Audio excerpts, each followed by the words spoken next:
This is Actar's Reviews, from anime to figures and beyond. Hey, this is Actar and you're watching another episode of Actar's Figure Reviews. As I teased previously, in these next couple of episodes, we'll be revisiting Digimon Frontier. The last time we were here, almost a decade ago, I reviewed the extremely rare Spirit Evolving Kaiser Greymon and Magna Garurumon figures that combined to form the almighty Susanomon. In addition to Susanomon, Bandai of Japan also released sets for Agumon and Vitramon, and Wolfmon and Garmon. Most of you guys will be familiar with these sets, as unlike with Adventure 02 and Tamers, Bandai of America did the right thing and went back to importing figures from the Japanese toy line, though they had a ton of original figures as well, like those that transformed directly from Spirit to Digimon, a la the US Armored Digivolving figures. While they did do away with some paint due to cost cutting, they added human shell pieces to allow the base bodies to be displayed alongside the spirits. Bandai of America actually doing something good. Who'da thunk? Quite a number of fans never came around to the idea of spirit evolutions, but I always thought it was the next logical step. Firstly, we already had armor evolutions in 02, with Digimon donning armor to become stronger Digimon, and Matrix evolutions in Tamers, where humans combined with Digimon. To me, it was just a natural progression of the ideas that were presented before, to have humans don armor to become Digimon. Without partners, the chosen children seem to have far more agency and played far more active roles in the story. Another common complaint was that it was like Sentai or Kamen Rider, but that's pretty much what Digimon has always been from the beginning, with evolutions being tantamount to henshins and the various stages being different forms and power-ups gained over the course of the season. I loved Frontier as a kid, and I still love it to this very day. To reflect this armor gimmick, once again, just like with the Japanese armor evolving figures, the Frontier toys were all parts forming as well. Instead of having a base figure that combined with different eggs to form different Digimon, they each had a separate base frame for their spirit modes and Digimon modes. While this could be seen as a downgrade from the armor evolution figures, these sets made up for it by having modes that could be achieved by combining them. If you got the Agumon and Vitramon sets, you could also form Aldermon and Ancient Greymon. If you got the Wolfmon and Garmon sets, you could form Beowulfmon and Ancient Garurumon. Now that's bang for your buck. And that brings us to the subjects of our next couple of reviews, for you see, there were actually 4 sets of figures released in the Spirit Evolution line. In addition to all the aforementioned sets, we also have Koichi and his human and beast spirits of darkness, turning him into Loweemon and Kaiser Leomon, or Jaeger Loweemon in the US dub, respectively. Why yes, these are indeed Bandai of America figures.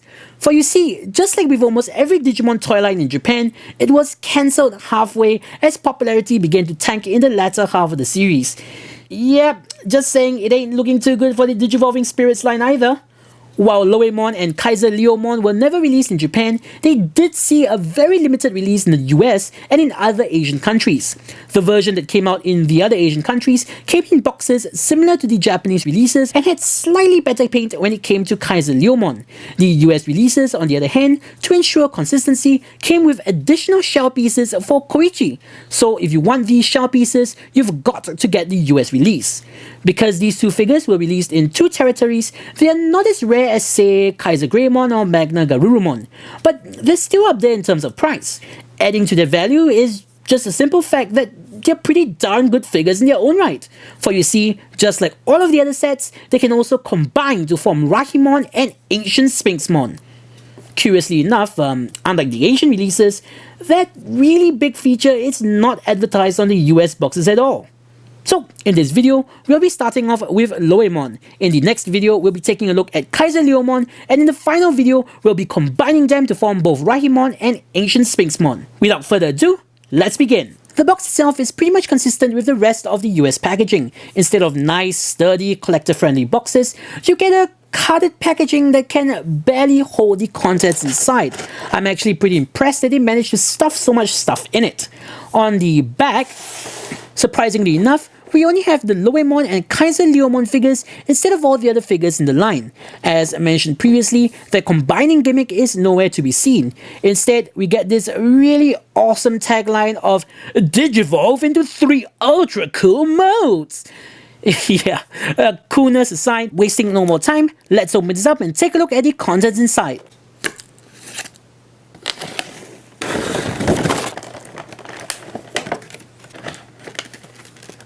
So what exactly do we get in this set? We first have a detector card that can be used together with the US version of the D-scanner. We have a double-sided instruction sheet with details on how to form all the various modes. We have a spirit base, a spirit base body, a human base body, 5 human shell pieces, and 19 spirit armor pieces. First up, let's take a look at the human spirit of darkness. Digicode scan!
No kidding, this has got to be one of my top favorite spirit designs in the series. While most of them look like their respective Digimon doing yoga, the human spirit of darkness looks like a lion, kinda emphasizing the Saint Seiya-esque-ness of the line. I absolutely love how the chest plate becomes the head, with Loeemon's hair becoming the mane. In addition, they were clever enough to add a couple streaks of gold on the chest plate to smooth out the transition. If I've one critique about this design, it's that the wing pieces aren't integrated into the mold at all. The toy doesn't even bother to add any way of securing the wing pieces to the main body. The instructions tell you to have the lion faces on the hind legs facing outwards. This is actually inaccurate to the show, and I've therefore taken the liberty of placing them in their proper positions. In addition, by swapping the shin pieces around and having the peg holes for the lion heads facing inwards, it actually allows the legs to sit perfectly straight. Otherwise, they have a tendency to bend inwards due to a clashing of parts. I'm not sure what happened during the design process, but this looks to be how the figure was meant to be transformed. While there are no differences in paint between the US and Asian releases of this figure, the one in the box has slightly more paint than either of them. Interestingly enough, neither the US or Asian versions of this release bothered to paint in the gold lettering on the spirit base. And now on to Koichi himself, but before we put on the human shell pieces, let's take a look at the human base body. Note that the Loeemon base body has extra paint details on his thighs. In terms of articulation, without any of the armor pieces on him, he's really well articulated. The head can move forwards and backwards and can rotate side to side. The arms can move forwards and backwards all the way around, in and out. The elbows can bend 90 degrees both ways and they can rotate unhindered. The wrists can rotate. Hands can open and close. The waist can rotate side to side. The legs can move forwards and backwards, in and out. The knees are double jointed so you can get a crazy 180-degree bend. And last but not least, the feet can rotate side to side. To turn the human base body into Koichi, sandwich it between the front and back shell pieces.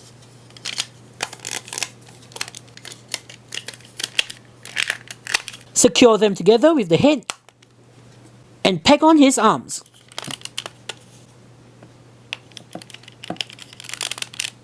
As great of an addition as this is, there's really not much to write home about. The proportions are way off for a kid, and the articulation of the base body is severely limited, with only his arms being able to move forwards and backwards. He can't even turn his head as there is a notch locking it in place. Alrighty, the moment we've all been waiting for. It's time for Spirit Evolution!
And here we have Loweemon in all of his black luster. Seriously, gold, black and red just make for an excellent color scheme, and I would know. In this mode, we are able to truly appreciate how all of that gold makes his armor pop by giving it clear definition and contrast. The only thing I'm kind of annoyed by is the lack of a butt plate and how his forearms are only covered from the back if you want his elbow joints facing the right way. In general, the articulation remains mostly unhindered, save for the large shoulder pads that tend to bump up against his head. Not to mention, a number of pieces do tend to get jostled out of place and knocked off if you're not careful. His shoulder pads, of course, and his feet being the main culprits. However, that's just the nature of a series of figures that relies on pegs instead of clips. Sadly, this mode is not without its issues, most of which stem from his weapons, the Spear of Judgment and the Shield of Atonement. Yeah, I'm not making those names up, they're just that cool. Unfortunately, they don't live up to their names. Firstly, it's really hard to keep the tail straight due to the warped plastic. And on top of that, both of the accessories are really hard for him to get a good grip on. The spear is oddly shaped, and it's a nightmare to get his hands to close around the shield's handle and stay closed. And the final nail in the coffin, the shield is just way too oversized. Not only does this make it inaccurate, it causes all sorts of balancing issues when you want to get him into a cool pose. However, once you do manage to get him to a cool pose, all decked out, I'd be hard pressed to say that Loweemon looks anything but phenomenal.